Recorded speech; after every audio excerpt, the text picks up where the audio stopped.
Hello, Lauren. Welcome to the Make Life Rich movement. Hi, Sarah. I'm so excited. I've been listening to your podcast, got some clients on it, so I'm Yes. honored to be on it.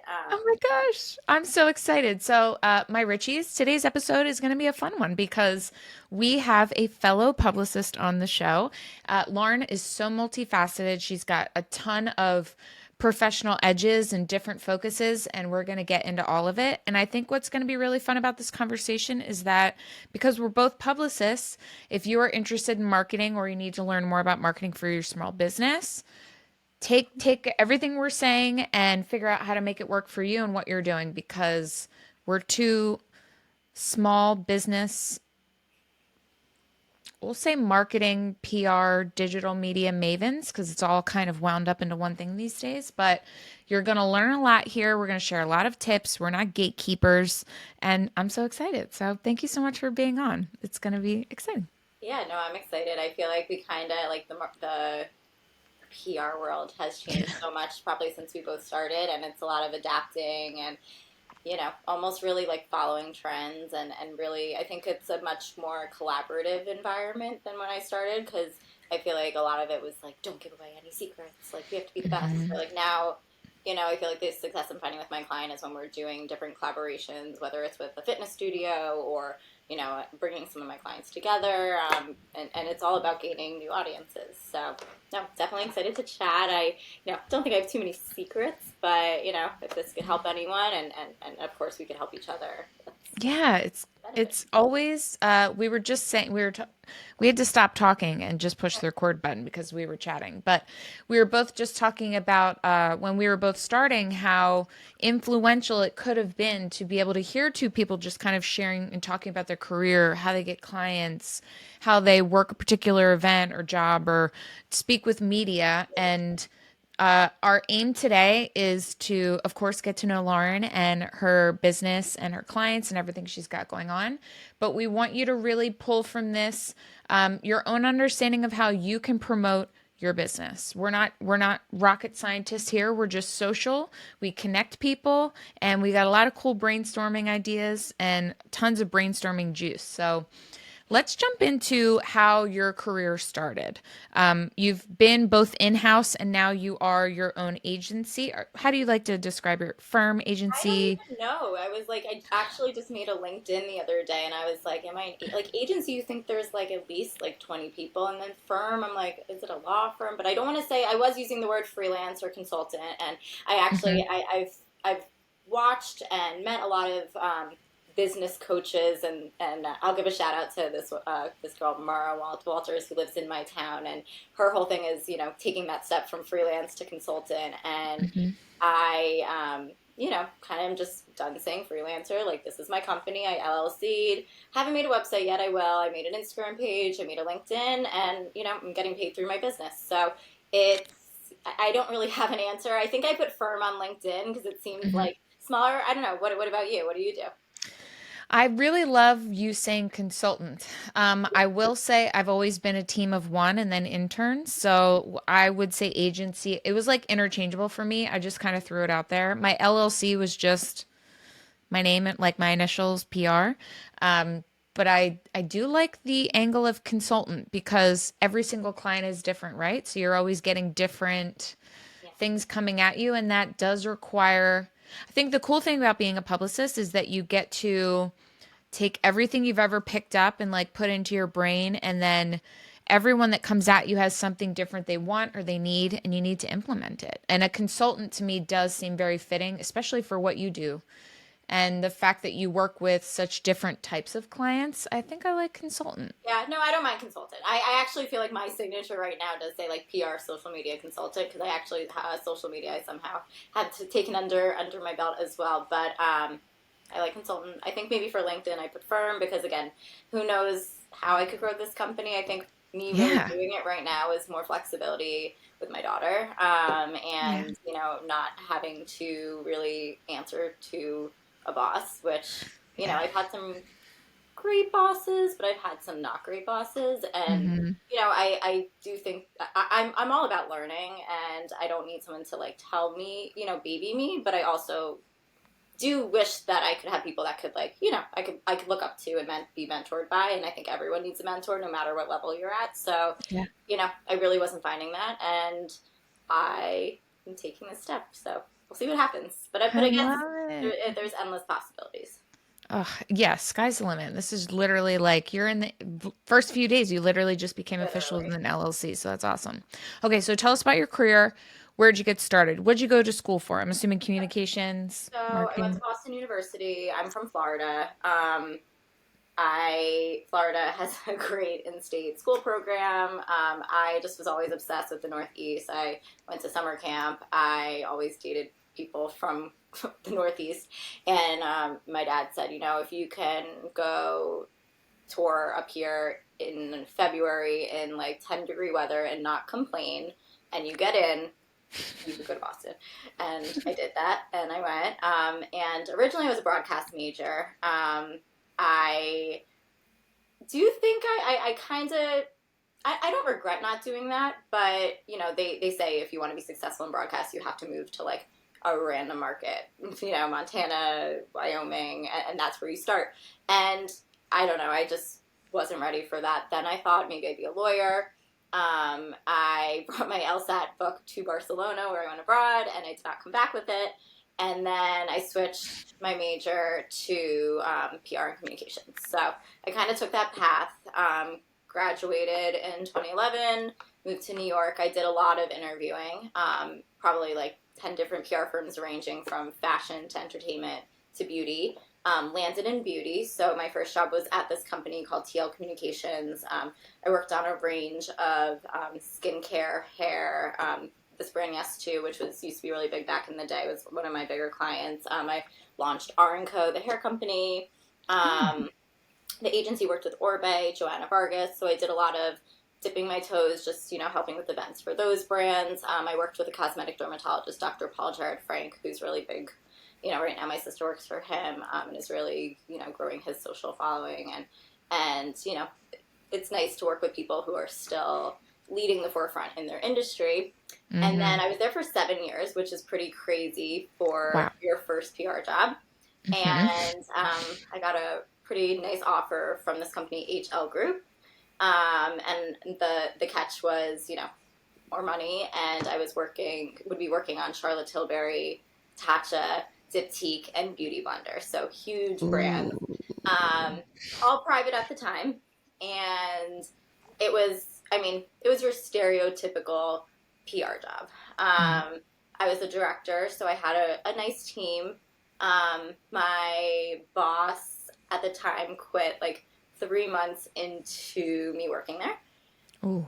So, and I was getting married 3 months into the job as well. Sorry, Oh. she quit. Sorry, she quit 3 weeks into me working there. Oh And then no. like that entire summer was me just like working. I mean, I literally worked till 10 o'clock on my first day because it was Met Gala. And it was definitely, it was cool. It was a very cool Yeah. job. I made so many relationships. Every editor wanted to get in touch with me for those brands. And it definitely elevated me in my career. Yeah. And then through there, I made a relationship with Beauty Blender, and worked there for a little over 3.5 years. Cool. Um, Throughout that time, I got hired right before COVID.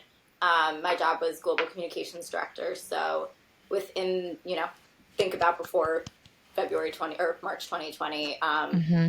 I flew to Australia for a launch for a concealer, which was like amazing. I went to Wow. LA for this big makeup artist launch. We'd always do a makeup artist gifting suite before award season, so I, made so many relationships with different makeup artists. And then obviously everything happening in the U.S. And then March 2020, COVID happened.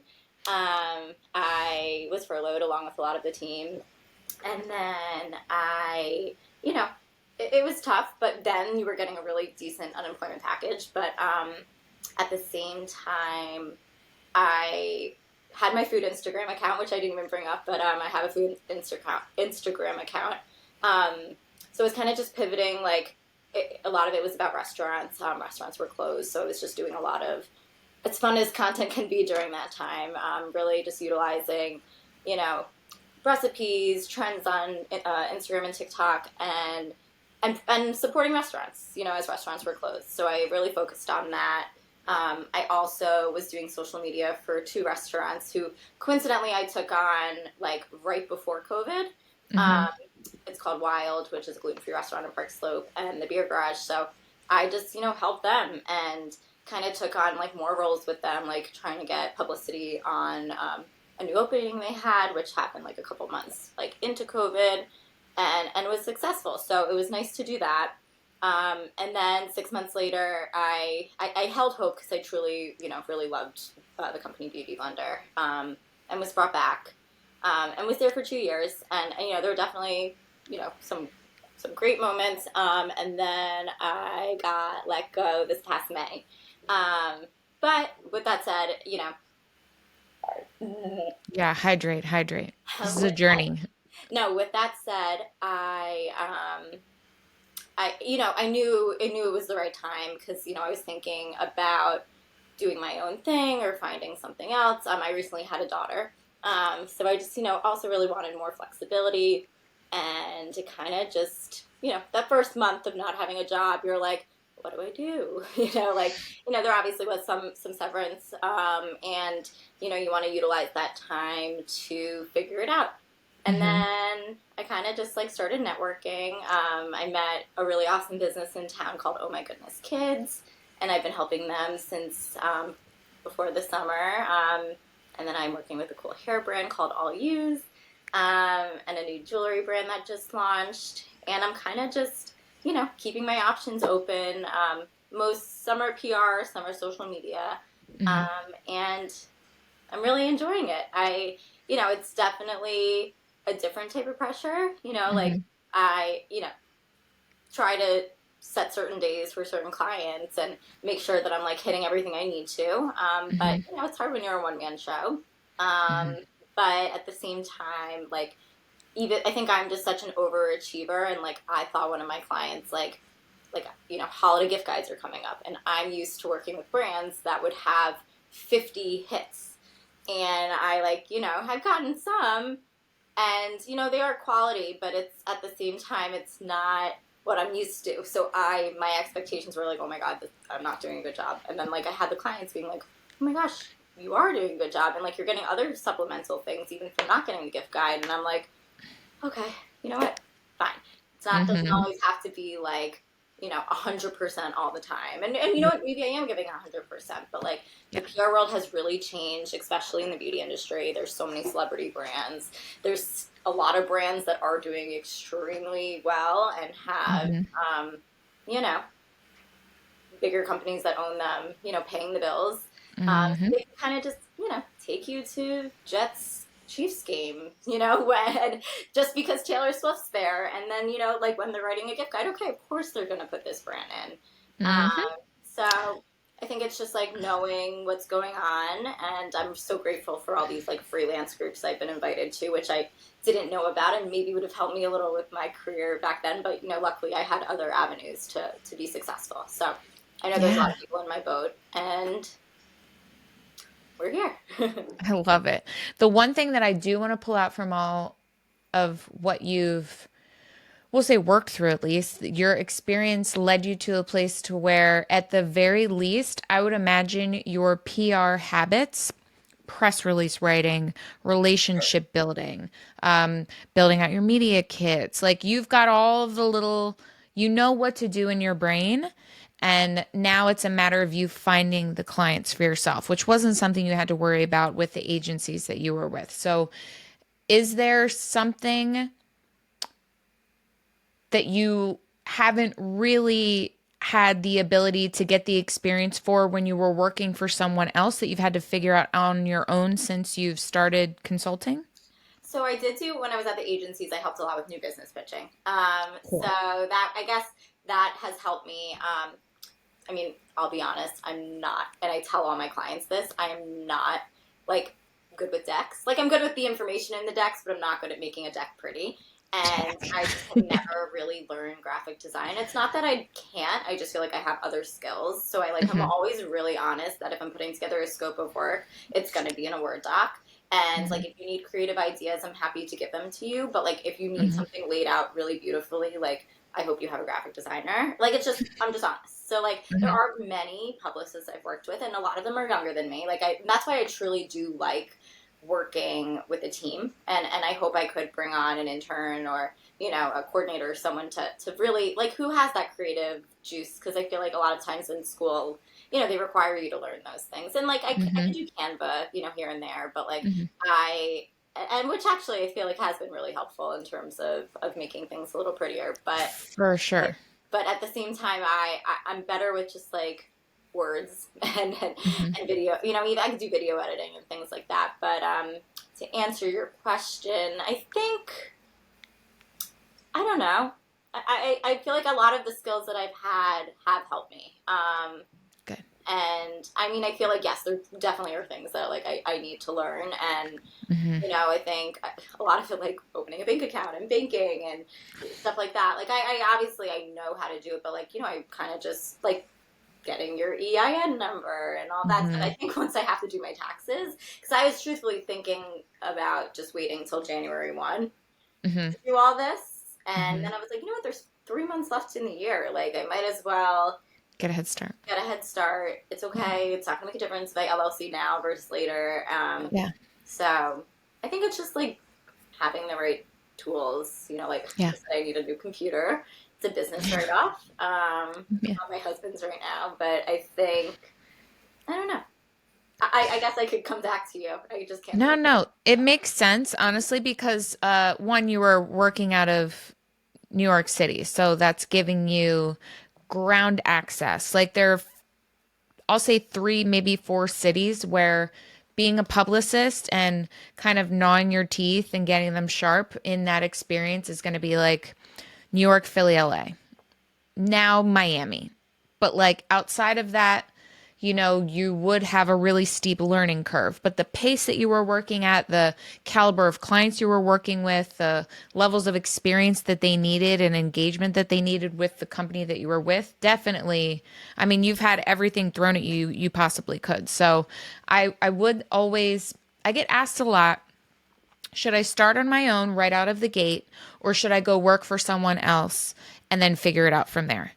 For me, I literally had never. Okay, so I let me preface this. I graduated college in 2007. I went right into working for a law firm. At the time, Facebook was still not a social media platform that was available for people outside of universities or colleges. So social media didn't exist. Everything that I learned in school was still very analog.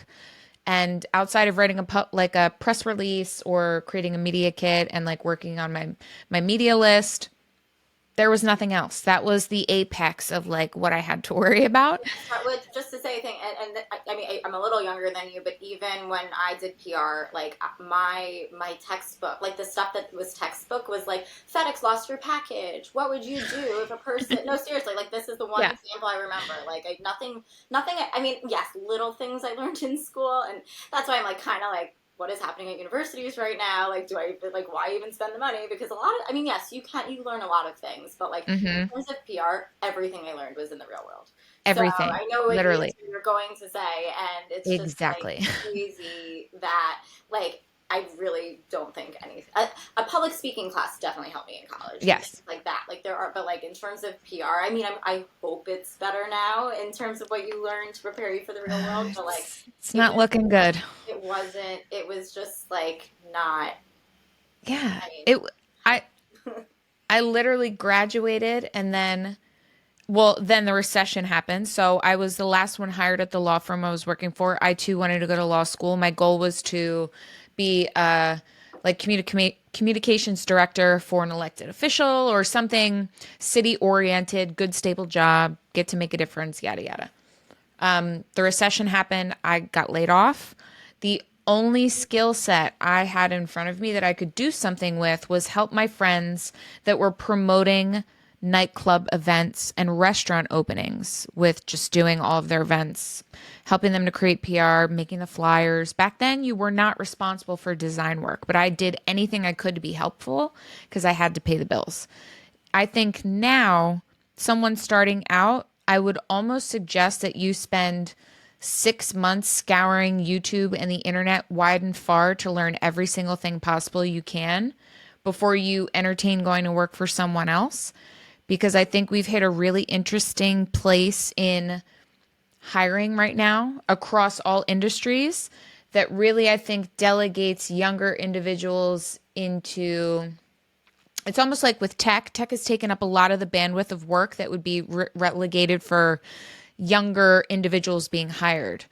You don't want to just be going to a place to just be a social media rat. Like you can do that on your own at home and build out your own account that you can use to build value for your brand and for yourself and start getting clients, which was one of the questions that I had asked you before we started talking.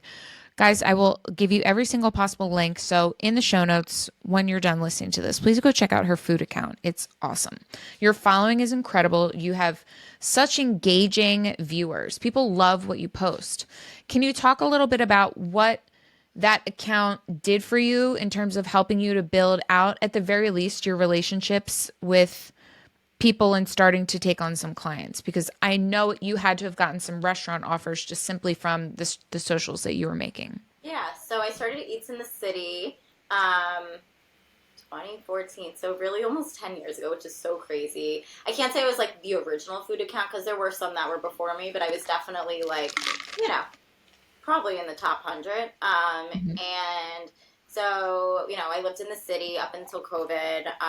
So I lived in the city for 10 years and went, but, from going out with editors, which is a huge part. And we can maybe even talk about that in a little bit because that is, I actually have something that I am struggling in terms of like contacts and things like that. Mm-hmm. Let's go get to that. That is something actually because people are changing and leaving publications all the time. But back Mm-hmm. to the food. So I would entertain editors. That's a huge part of the PR job, especially when you're starting out. I, just love going to restaurants. Like I would literally like orgasm as I see like a new restaurant opening. I'm like, oh my God, what is this? And I'm Googling and all this.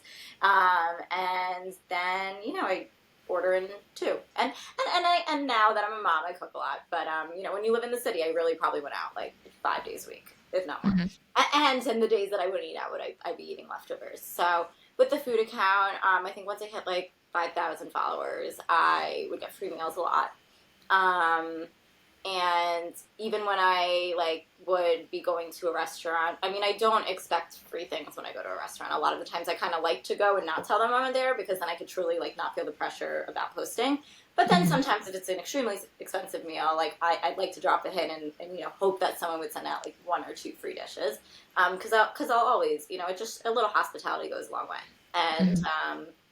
I used to be a lot more consistent with posting. I actually, if you look at my feed right now, I have posted a few times in the past few days. I'm trying to get back into it, but social media has been a little dark place these past few weeks. Mm-hmm. So, I was hesitant a lot about posting, but just trying to bring a little light because people are still kind of going about their life, and you need to just enjoy what you can, but obviously still be aware of what's going on in the world. So Mm-hmm. anyways, with Eats in the City, so I kind of learned, you know, I don't know that it necessarily has helped me with my beauty clients in a way, although it has in terms of like they see my following, they see I'm connected, and then it could lead Mm-hmm. to other things. But it allowed me to work with some restaurants on a social media capacity. And then I've also really learned, we haven't spoken about this actually in both my beauty world and food world, but influencer marketing. So, restaurants invite me in as an influencer. And I've met a lot of foodies just from going out, but at the same time, I know what to ask when I'm inviting them into my restaurants. So, Mm-hmm.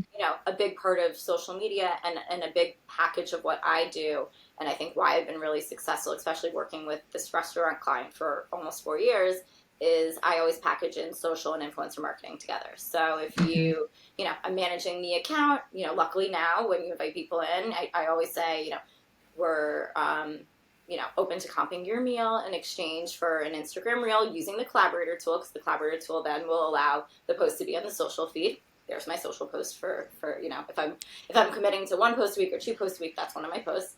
And you'll get the best engagement out of it, and then clients happy, influencers happy, and then I think it's great for building the relationship.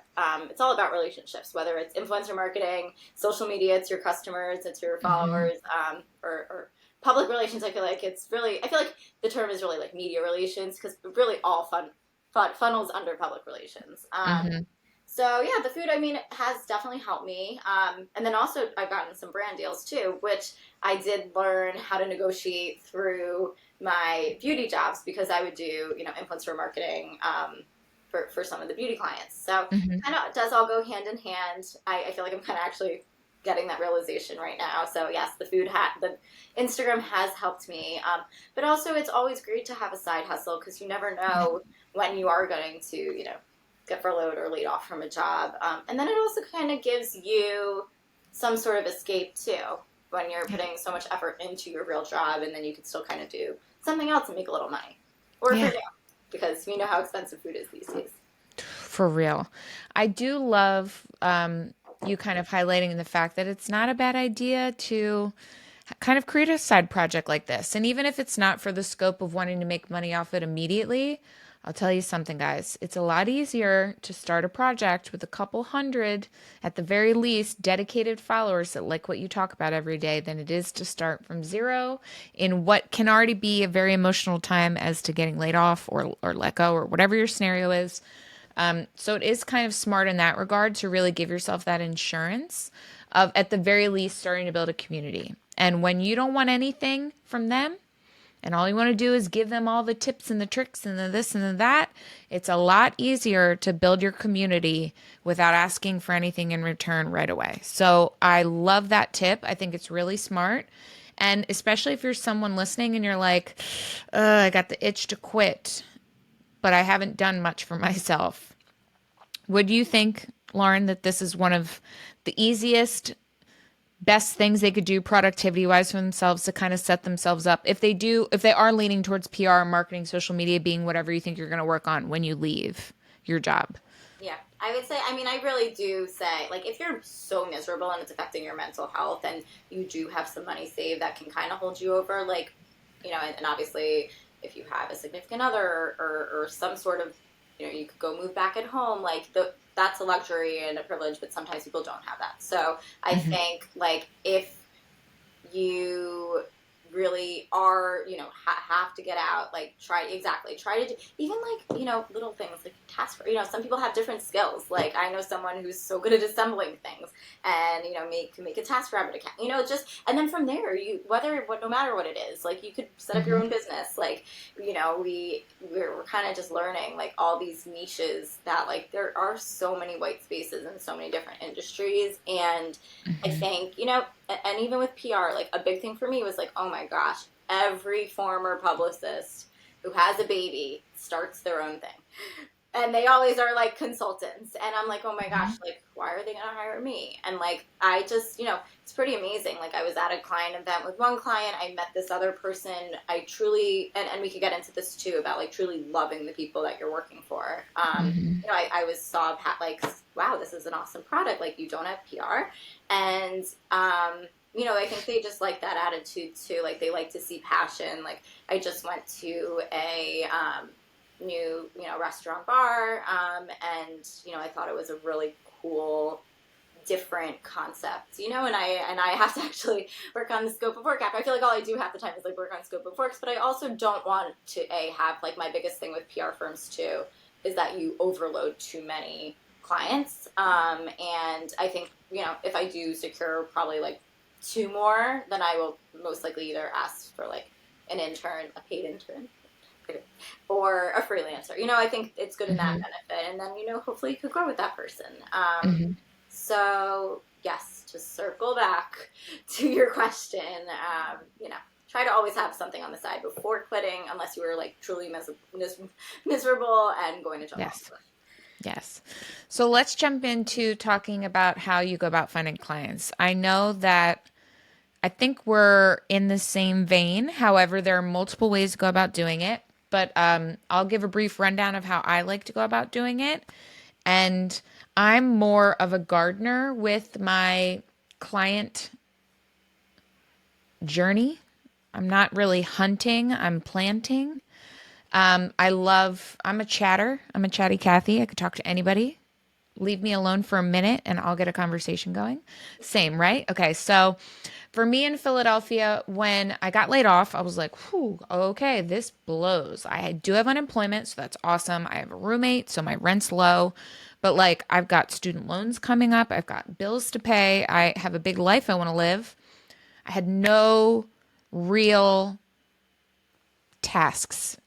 So I would go out and I would walk in my neighborhood in Philadelphia. Luckily for me, I lived in a borough that had a brand new street that was starting to fill up with new businesses, replacing the ones from the 50s and the 60s where people were retiring, closing up shop. I saw a golden opportunity and I just started walking in every day with a nice coffee, making it look like I've got somewhere to go or be. And I would go in and introduce myself. They got used to seeing my face. I'd ask them about their products. Where'd you get this? Why'd you bring in that?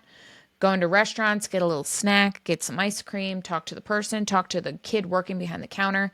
I did whatever I could to just get my face recognizable. That right out the gate in 2008, it was a very strange thing for someone to have their entire day in front of them to be walking up and down an avenue every day and meeting someone. So they're already assuming I'm working. I'm a publicist. She's going to see her clients. This is her route. And then eventually the conversation would turn into, what do you do? Oh, I'm a publicist. I do social media and I do marketing. Instagram's new. Do you have any idea how to use it? Have you thought about what you could do with it for your business? I asked a question that I knew I had the answer to. I planted a seed. They thought about it. They're like, well, she's cool. Let me think about that. I trust her enough to consider that thought and go somewhere with it. A few more times stopping by. Hey, you know what? The holidays are coming up. We're really confused about what we should do for this event that the neighborhood's doing. What do you think we should do? Oh my God, let me help you that night. No problem. I'll come in. I'll work the door. It's just you and your daughter. Oh, you're not good at speaking to people? No worries. I'll do it for you. What are you promoting that night? Like just little ways that I can insert myself to be helpful, but only if, and even when money was of dire need, I only tried to work with people that I felt good about and that I liked what they were doing. And over time, I proved myself. And then it came down to, you know what? You really helped us out. That was crazy back there. You helped us in a pinch. What are your rates? What does it look like to work with you? That's all I needed was to show them that I was capable. I was friendly. I was kind. I was reliable. I was consistent. And 9 times out of 10, a business owner's got 85,000 things to do. And the last thing they're thinking about is actually getting customers. So that always worked for me. That's literally been the only way I've done it. And if I couldn't do it in person, I was doing it via social media. And that took a much longer process, but it was still very genuine. And me just finding moments to highlight me noticing them doing well and being like, wow, that post was beautiful. That really highlighted that china set that you made in your pottery studio. Like, great job. Like the gloss, the shine, it looked beautiful. Like totally worth every penny. You should charge more. Like just little things like that really do go a long way. And that's the only way I've ever done it. And I'm very careful with referrals. I thank people for referring me, but I in no way, shape, or form allow that to mean that I'm automatically going to work with them. I learned really early that just because someone is kind or they're friends with a friend or something along that regard, their work style, what they expect of you, how they treat people that they pay can be two totally different worlds. So I needed that track record of time, right? Like you've experienced that, Lauren, right? Where you like you're hired and then all of a sudden you're like, "Oh my God, do you think you own me? Like what is going on here? Like this is not what we agreed upon. You didn't even ask me to do that." Like, whoa, let's scale it back here. Like you're totally like Jekyll and Hyde right now. Like what's going on? Yeah. No, I mean, I didn't want to interrupt you. I was like, I No, had so go, many go, go. thoughts, but I was like, Jump in, jump in. well, I love that first question for you. So you went to that event on the house, like just to help her Hmm. out. That I Hmm. mean, that's amazing. And Hmm. I feel like, right, and I know that I have helped out in other ways for things, but I think that is a really smart tool that you knew that you may not get anything out of it, but you really wanted With to. older people. with older people. And at the time, it was because social media was still like, meh, that'll go away. I'm not, meh. That's just for kids. It's not going to ever be for business. And I remember thinking, like, ding, ding, ding, this is a wide open market. Let me show you how to do it. Oh, you're older than 40? Yeah, you're not going to give a crap about this. Let me show you why this works.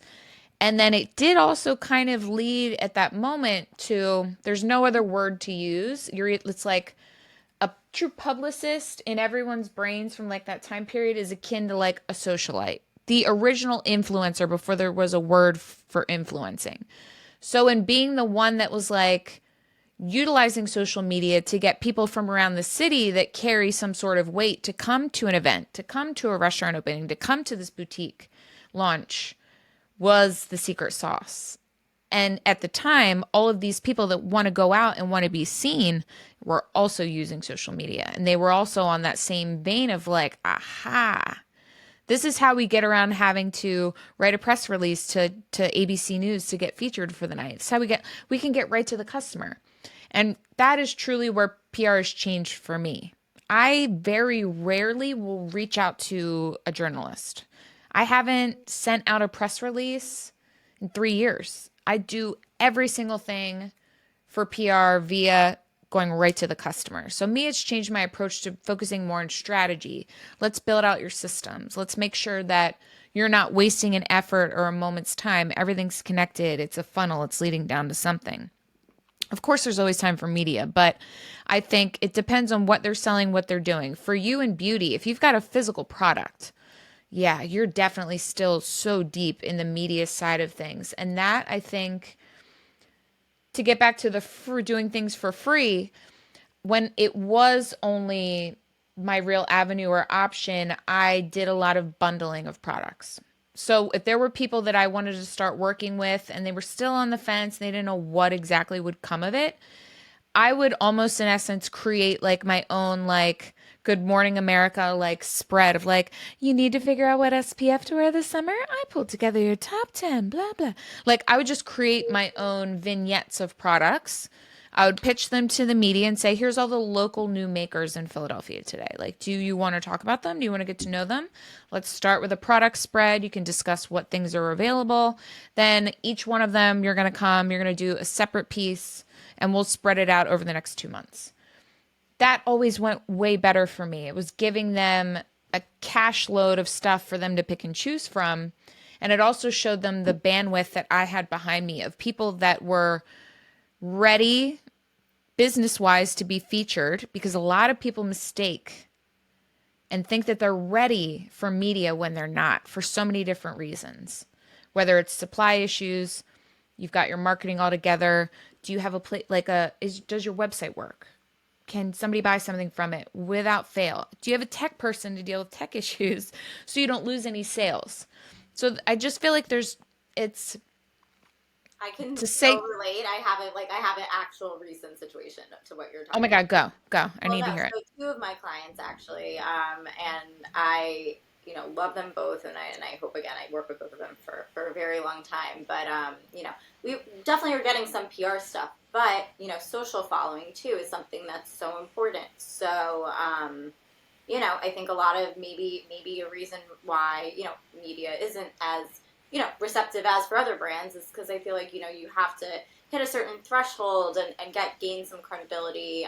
So for one of my clients, I'm really helping them with their social strategy, which is something that I really didn't do in house, but I feel like Mm-hmm. because of Eats in the City and Eats in the City, I kind of just go to restaurants and I do think the feed is. People say the feed's not important, but like at the end of the day, it is important because Yeah, people like to see your aesthetic, like yeah. and to me, and that's sometimes I won't post two burgers next to each other or something because I feel like it will just be like then you don't have diversity or Yeah. when it comes to feed in terms of brands, like they need some sort of diversity, whether it's people or types of food you're eating, I Mm-hmm. think what different hair types, things like Mm-hmm. that. So I kind of like, I put together a scope of work for clients, but then if I see something's working or not working, I'll be like, okay, listen, can I pivot and do this for this month? Or, for one client, I'm focusing on a lot of social giveaways.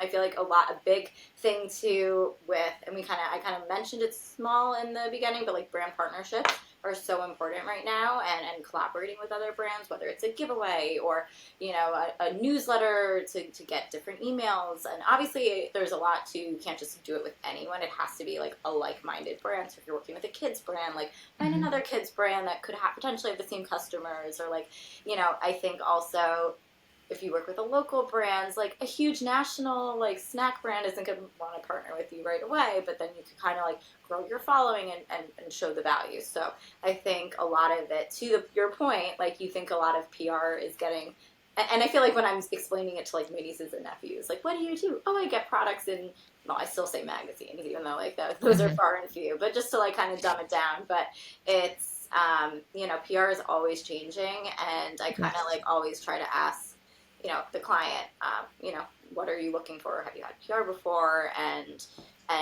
what are your expectations? And So sometimes I big. think, I met with someone who was like, we need to be in this outlet, in this outlet, and in this outlet, and I'm like, okay, but Do why? you have $50,000? Yeah, but no, but it's not even that. Like some of the things are like, oh, I want this.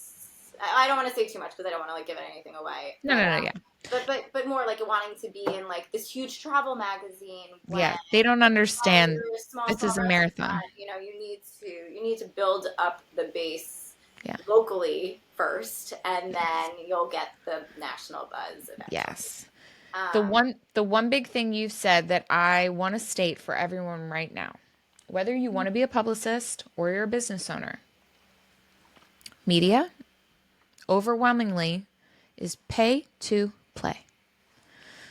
Most magazines that you're opening and reading, and you're seeing a beautiful article, 2, 3, 4 pages, was paid for. It looks like a native article, like all the ones we were used to from our youth, from teenage years. It's paid for, meaning it's secured, meaning you can't just email and get a 4 page write up or even a teeny eighth of a page because the industry has changed so drastically. In order for them to remain an operating business, everything turned into some type of an ad. Granted, there are a few slots that are very niche that do need to be filled every month. And because that requires a smaller pool of people to pull from, those are more of the things where you can get a pop up product highlight. Like Lauren could get all used into Redbook magazine for Redbook curly hair. folded. Sorry, babe. I'm sorry? What? Redbook folded like 10 years ago. I know, but they were my And I favorite. know it's an example. It just like I was had gonna say Martha, and had it was too fresh. it I just was had like, PTSD in my like dude, it's sad. But yes, to your point. all of my favorite contacts were from Redbook. I had Yeah. to take it back, but like, you are not going to have anything you've ever seen in a movie about PR and media is dead. It doesn't exist anymore. That's not the sphere in which we have to work, which I think is the learning curve that most clients are very hesitant to hear, accept, and get over because they want to pay for a quick fix. And PR is a marathon, not a sprint. You will never, ever see any kind of lasting influence when working with someone like Lauren or myself or anyone you may come across without at least putting in 6 months. And 6 months is a rush. I agree. I mean, I'm so glad you said that because with my PR clients, I try to say 6 months. They always are like, well, can we try three? And I was like, we were probably not gonna like. I've had this is so amazing, but like you met oh my goodness, one of my clients and the founder Margaret and her sister Nina do it together. Margaret has stage 4 breast cancer, and I'm not obviously by no means using her illness to get PR, but breast cancer awareness month is a very important month, and Yeah. unfortunately there are just so many people with breast cancer, so it is so competitive to get like I was really trying to go reach for the stars with national TV, and luckily I got a lot of responses, which is amazing because a lot of producers don't write back. So people Mm-hmm. were reading my pitch, but like, and it just was hitting me so much. Like, it is so sad. There must be so many stories that they're just trying to get on TV. However, I found a different avenue, and I, reached out to someone at Parents, and Margaret ended up being a guest columnist for Parents, and told her story about how she, speaks to her kids. And, that wasn't anything I ever, it's a lot of work to write a guest column. However, Mm-hmm. when you have so many things to say that you can say them in different channels and people can write about you, you can equally write about it yourself. And, Yep. I was there to help edit. The editor helped edit. And that was just like another form of PR that I never really had to explore. But, it Yeah. was so special to her. It was so special to, like, her family. And even though that's not going to maybe bring in business, it's still, just it's another avenue to get your founder story out there. Mm-hmm. And I think that it's really just, you have to think out of the box. Even like Yes. Substack. I don't know if people know what Substack is, but Substack is Love. almost like a blogging net. I guess it's like it's kind of like a blogging network, and a lot Yeah, of, like journalist blogging playground. I feel like that's their yeah, happy place. That's where it's they go. like a lot of journalists are, a lot of freelancers. And there's nothing wrong with the word freelancer. A lot of people freelance, but and you can make a very Mm-hmm. successful business out of it. And Don't neglect the freelancing journalists, guys. They are your aces in the hole. so really, a lot of the people who do answer me are freelancers. Mm-hmm. And back to your point, it does take a longer time because they have to try the products or Mm-hmm. service and then pitch it to a magazine. But Mm-hmm. eventually, something will come about.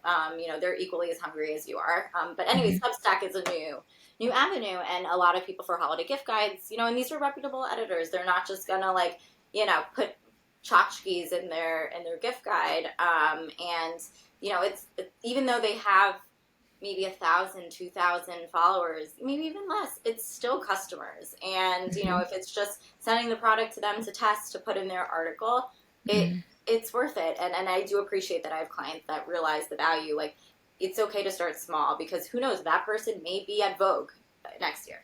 So I think it That is part. back to like relationships. It's kind of, when you're out of it. And then I was in house, and I was like overseeing a PR firm, so I really didn't, I still follow some people on Instagram, but like they weren't seeing my name all the time, or, I didn't have things necessarily to offer them. But I Mm-hmm. think, it's kind of just going back. And, a lot of my pitches are like, long time no speak. It's been forever. How have you been? Like, Yes. I really, and this is another thing too. A lot of publicists do mail merges and blasts and things like that, and I was always scared because I would always just mess it up. And on the front of Eats in the City, like, I get blasted things, and people send me the wrong name, or they'll say like, "Hi X," like meaning they didn't do the. And so every pitch I send out, I personalize. Have With to. what's going on in the world, obviously, if someone was Jewish or if someone was Palestinian, I would always just say, like, "Hope you're doing okay during this crazy time. Yep. Feel free to opt out if this is not the right fit." But I think, like, really just being personal, because everyone is, I mean, hopefully everyone's a human who knows with AI these days, Oh but my God. it's every, like, just like you're spending the time, they're taking the time to read it, and journalists get, and I get a little discouraged sometimes when people don't write me back. Was my pitch bad? Was this? But like, Yeah. people are getting like thousands of pitches a day. So you Inundated. really need to stand out.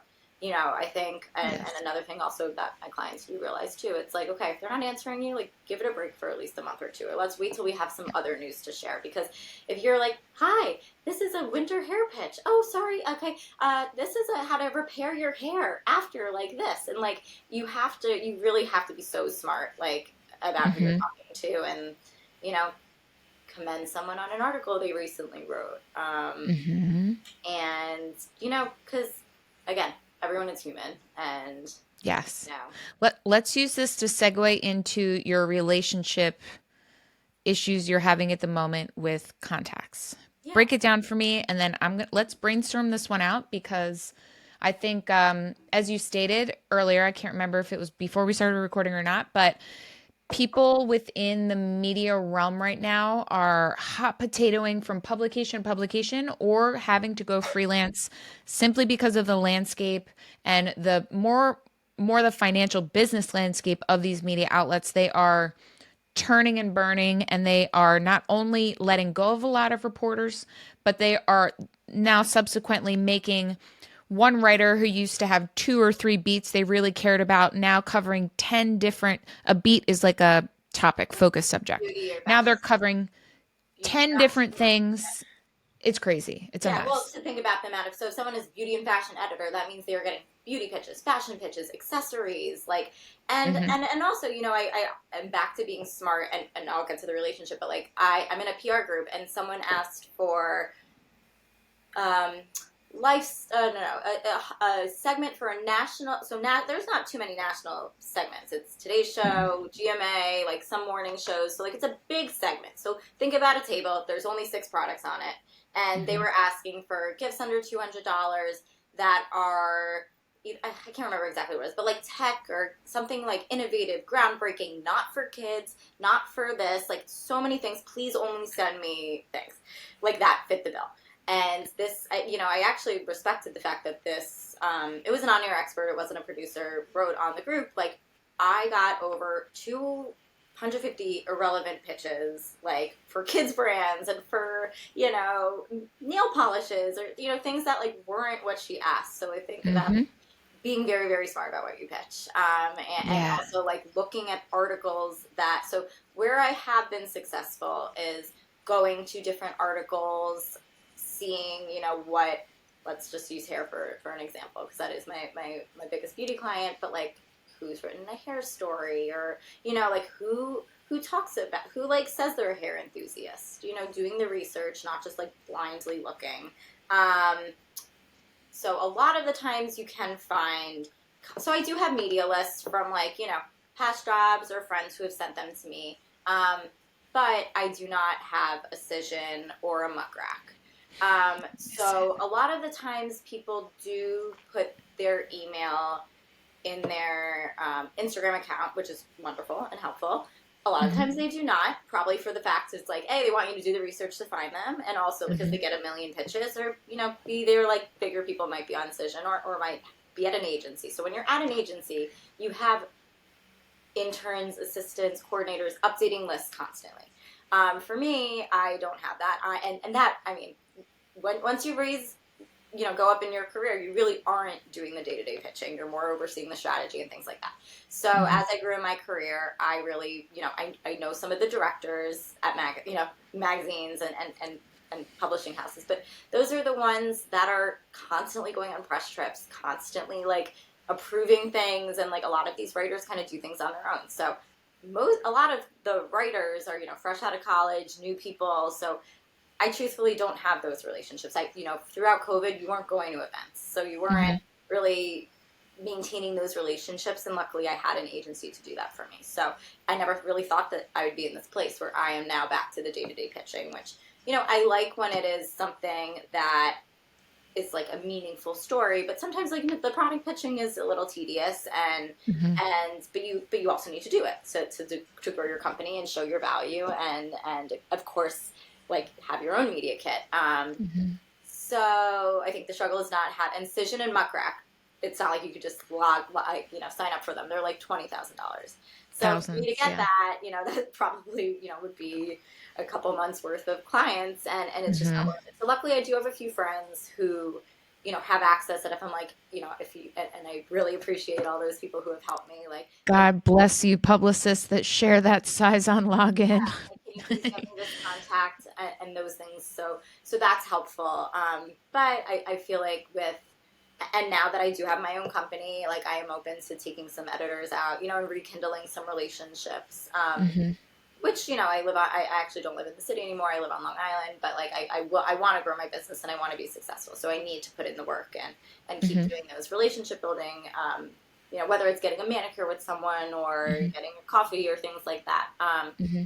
But it's definitely being, on your lone island, you really have to do the research. A lot of the times you can guess people's email from, like, first name, last name at Hmm. hearst.com. Hmm. But I think, that's really what's tough. But the best advice is keep the relationships. And Instagram's a good place to, like, engage with people. Hmm. However, no matter how close you think you are with someone, and like, there were a ton of editors who I thought I was close with, you know, pre-COVID, and then I kind of stopped talking to them. And then if I slide into their DMs, they like won't answer, or they'll like be like email me and then they won't answer, and I'm just like, okay, you know what? There are probably, even though they were felt like they were close to me, they probably were close with like 30 other publicists, and I'm sure it gets annoying. So try not to sweat the small stuff. I think like if Hmm. there is a good opportunity, or you know, like for one of my brands, I'm just waiting until we have a new launch, or something big to go back to some of these people, because it probably just wasn't the right fit, and they're getting a million other things. And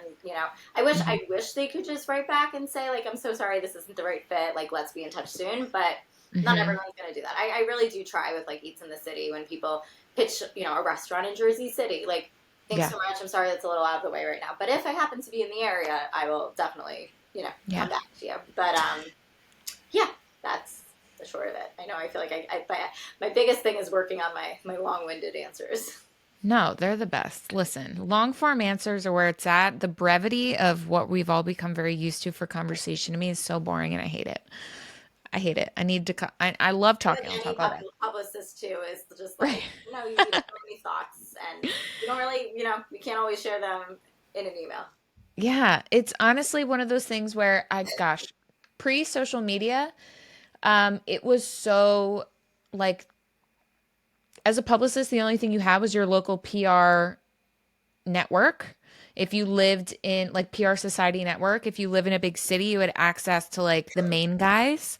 And, you know, that was always like a fun place for me to go. And I'd be like, at the very least, you could grumble with one another and be like, oh my God, like they expect me to get them in Oprah for their Christmas gift list. Haha. Like you know, you could like have the camaraderie there together. And I really miss, and over the years have been like, that's it. I'm starting a PR group, but like I've got 75,000 other things going. But you've got me again feeling really compelled to have a little chat group with some publicists. So Yeah, I'm so going to am put it I. out there. I'm going to make a little. Do you use Geneva? I don't even know what that is. Oh, girl. Okay. I'm going to drop Geneva right now. We're going to give them a little shout out.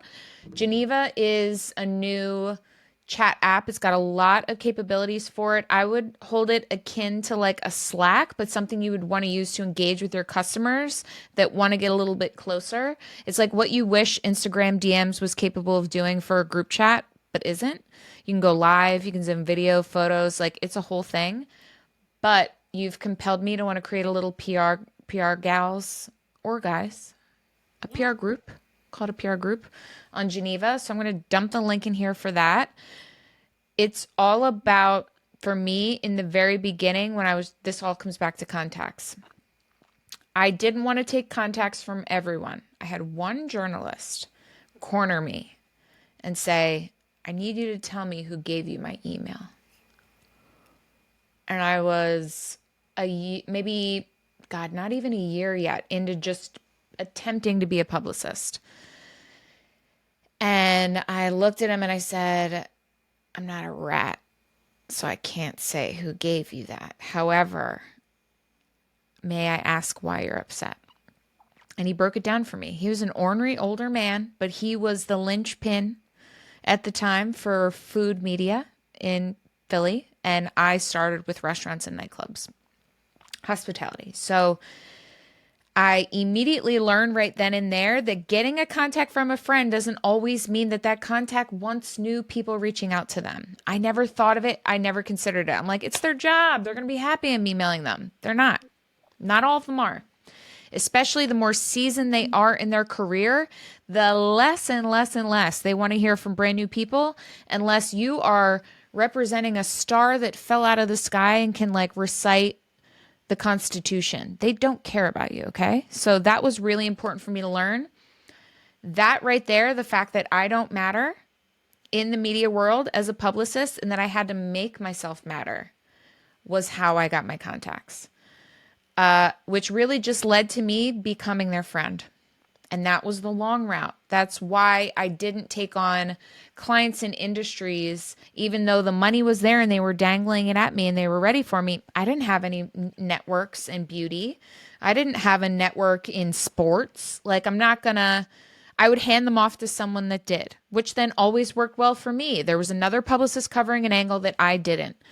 That was where I really spent a lot of time exchanging. oh, this person's not a good fit for me, or you do you have bandwidth? Cool, take them. Send me somebody in the future. If not, can you put in a good word with so and so at Philly Mag? I haven't met them yet. I'd love to. Do you think we could like I could be your plus one at this next event where you're going to see them and you can introduce me? I was always subtle with it, and the subtlety led to figuring out whether or not we gelled. Because if you don't gel, just like you said, I thought I had tons of friends in the editing world. They couldn't even remember who I was after a year of not reaching out to them. I know I I hate that I wasn't their have to. friend. Yeah, sorry to interrupt you. I hate that I have to be like, hi, we used to work together at X, Y, and Z, Hmm. and like I remember people so well, and like they probably do remember me, but like Hmm. I hate that I have to justify that. Like I'm always like, oh hey, how are you? But like I feel Same. like if I don't say that, then they truly won't remember. Right. Right. But I think what comes along with that in terms of like if you're reaching out to them on a personal basis, with which by the way, Instagram makes so much easier now. Like I have so many editing friends in jewelry, beauty. I don't have any clients in that right now. I just like what they put on social media, just like any other girl I'm going to follow on Instagram that I enjoy. But I find a few things that I connect with them on that I genuinely do. Like I'm spending so much time on here anyway. Why not speak to people that I enjoy about things that we both like in common? That rapport has gone really far for me. It's led me to be able to pitch randomly. I lie. I pitched once about 8 months ago, but haven't really outside of that in the last 3 years. Been focusing more on strategy, but it was me reaching out of the blue for work. I wasn't, however, reaching out of the blue in general because I kept a friendship with her, even if it was just like an internet camaraderie. I kept a personal contact happening so that to me, it always felt icky to only be reaching out when I needed something for work. And that to me is where I could see myself being like, puh, you didn't, my birthday was last week and I posted about it. You didn't even say happy birthday to me. Like now you want me to help you in this last minute pitch? Like piss off. I don't have time for you. Yeah, no, that's Comes such a down to good the point. relationships. That's such a great point, and that's why I really do always try to like look some of them up to see like what they're Yeah. really through, or things like if you ran the marathon, like congrats on running the marathon, like a little Yeah. goes a long way, and I think yeah, it's all about again back to being a human, and I would love to know what your goals are for yourself for the next year. sure.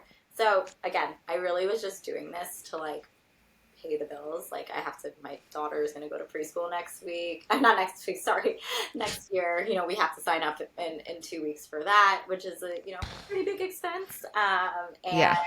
And I was just more so just trying to, if you want the full honest opinion, I really just was doing this, getting some clients to like not have to, my luckily my husband has his own company, he does well, but like I've also always worked, the insurance was always under me because I Hmm. would work at companies, and I was like, okay, I have to make enough to be able to like feel okay about the insurance, still be able to do the things I love, but like also just make a living, and Hmm. be able to sustain. But now and I'm getting a little not I'm not getting nervous, but like I have a few new business pitches out there, and in my head I'm like, oh my god, what if I get all of them? Like, am I going to sacrifice the work that I have for my existing clients? And I don't want that, because I've always said I don't want to have more than like five, maybe six clients, just because Hmm. for just for the work to life, I was looking for the right word, the work to life balance, Yeah. and but then I'm like, and my husband said this, then hire an intern, hire a Hmm. freelancer. Like, Hmm. you can decide how much you make, and you can also decide how much you work when you have your own business. So Hmm. truthfully, I was really just hoping to be able to have this, you know be able to work from wherever, and but like now I because I've invested in this, I've got the LLC. I'm going to get a website eventually. Although I've been very, very, very lucky that all my clients have been through word of mouth. And so I'm like, I feel like if I've been successful with that, like, do I really need a website like at this moment? Because that is Hmm. an investment. It is time. It's like thinking Hmm. about what you know, just your tagline and all that stuff. Yeah. And so I think my goal is to maybe like keep this steady income, and not have to feel like, like what if, and really try to strive for like 6 month contracts. Hmm. and potentially hire someone, whether it is, an intern or a freelancer. Because my one thing too that I really loved about working was also leading a team. Yeah. So that was something that in all my jobs, I've had, different ebbs and flows of that. I once led a team of five. When the pandemic hit, I ended up just not leading a team. So I think also at my, last company, I really, while we did have a greater marketing team, I was the only PR person. So Hmm. I kind of learned how to work on my own, but like I knew that that's something that I don't want to always do. I Hmm. really love collaborating. I love bouncing ideas off other people. And I do really, and I'm so glad I've met you, and I'm excited for this Geneva chat. Oh, Um, it's fun. is that wait, Geneva, right? Hmm. Okay. But like and I'm in all these PR groups too, and I think just like meeting other publicists, like I'm not gonna. And we were talking about all these like networking apps and things like that that like charge a nice investment for your business, but like when you're just starting out, you're really just trying to like make some money and then Hmm. also pay the bills. Hmm. And I think there's other ways around that, and it's great that there are those networks, and some people have the time to like go into the city and go to networking events all the time. But I feel like there's Hmm. definitely ways you could kind of do that behind your computer too. Although I do love in-person events. Oh, in-person events are amazing. However, I want to stress you don't need anything but what you already have in your body, your mouth, your mind, your heart, a piece of paper, a pencil, your cell phone, and So yeah, like, you need your phone, unfortunately. right, that's it. Like, you can start with nothing. You don't need a fancy group. You don't need a fancy email distribution platform. You don't need any of it. You need to be yourself. You need to come with really great ideas that are out of the box. You need to be diligent. You need to under promise and over deliver. That's the most important thing I can state. Under promise, even if you've got 85,000 ideas, just do the thing first that they want. Even if there's more you think you should do to make it more successful, do the thing they want first and then icing that cake, baby. Do not overpromise and underdeliver. Don't say you can do things that you don't have the bandwidth for, potentially over pitching yourself for too many clients.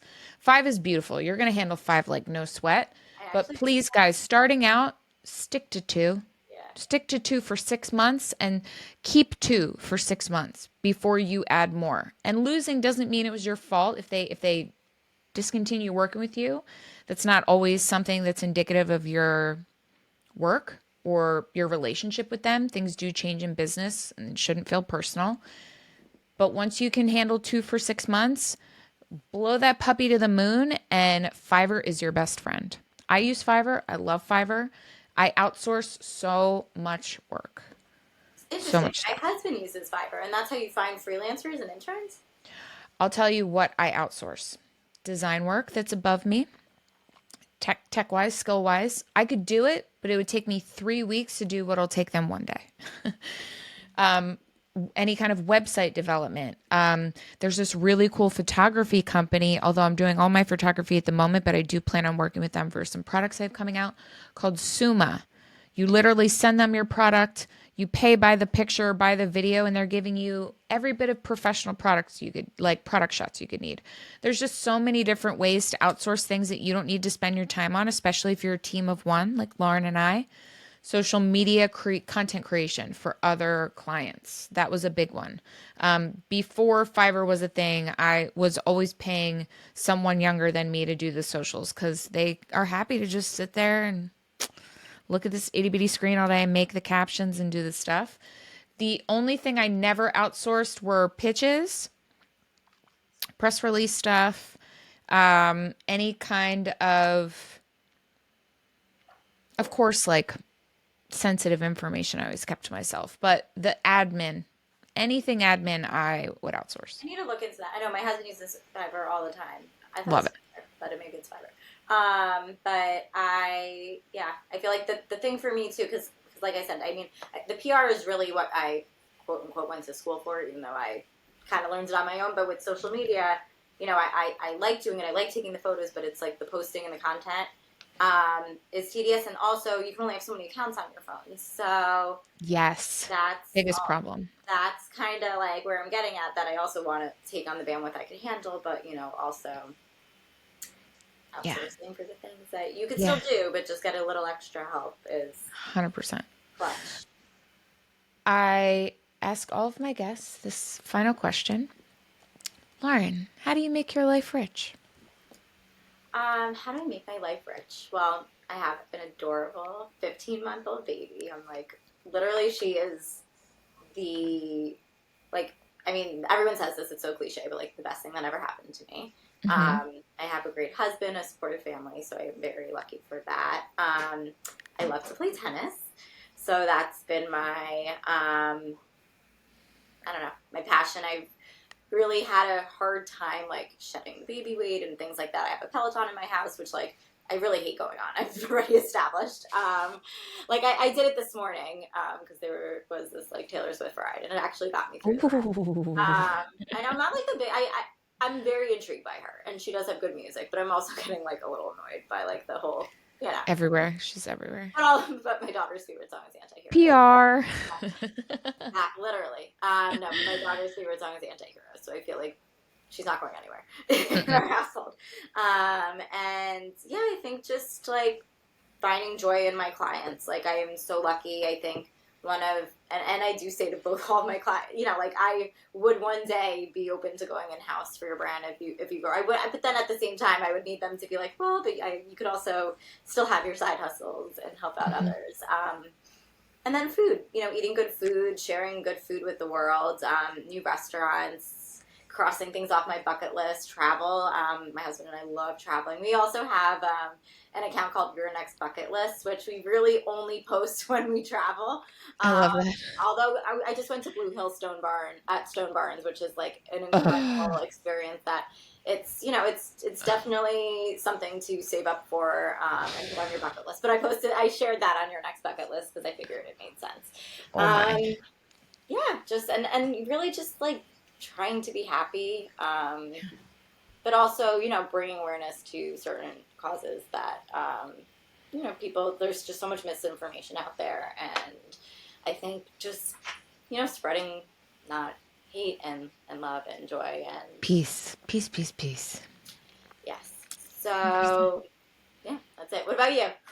Oh my God. I love that you turned it around on me. I would say I make my life rich by getting into nature every day, spending time with pretty much unbridled time with my husband, our dog, and working on things that mean something to me that is helping to positively contribute rather than negatively take away from the world. And work wise, I make my life rich through this podcast. It has brought me so much joy. My 100th episode is on Sunday. I can't even believe it's happened this fast. I'm going to cry What ugly number over is this? tears. This is 98. Okay, that's exciting. Oh, wait, no, you're 99. You're going to be tomorrow. You're on Thursday, so you'll be 99. Tomorrow. Whoa. Wait, what day is today? Monday. I'm all turned around. So you will be on Thursday, so you're 99. And then 100 is on Sunday. I post 3 times a week, so.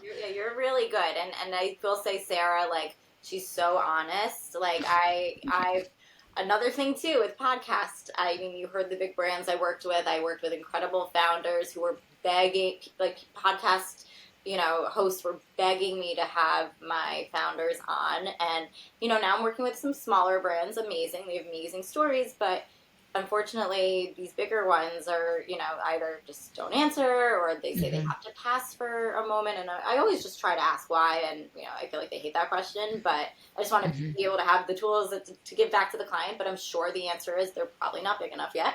Mhm. And they don't want to say that, but at least just be honest. Mhm.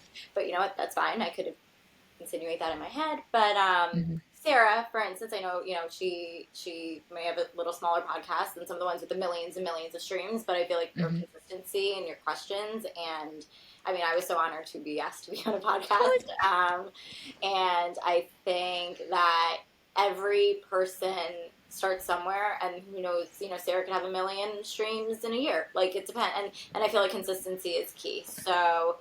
yeah. I will Thank promote you. this. I'm not great with self promotion just because like my No, job is. you're the best. We're gonna talk off air. We're talking off air because I've I mean, got I'm some looking at ideas the for you. time. I'm like, "Oh, I do actually have to get back to work because I'm like, oh my God, I'm taking this time to promote myself. But then, you really You do, have as a to. business owner, you do have to take time to promote your You business. have to. It's important. Okay, Lauren, thank you so much for coming on. This was amazing, guys. All of the links are going to be available in the show notes. I'm also going to link two episodes that her clients were on. You need to listen.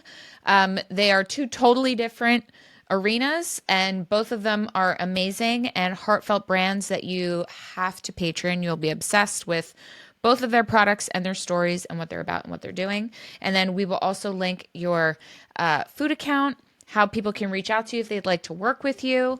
And then we're going to include the PR Girls group chat. If you guys, girls and guys, sorry, I lean towards women always, but we'll have a PR chat if you want to join. We don't need to PR alone. We can PR together.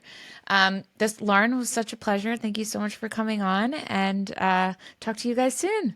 Thanks so much for having me.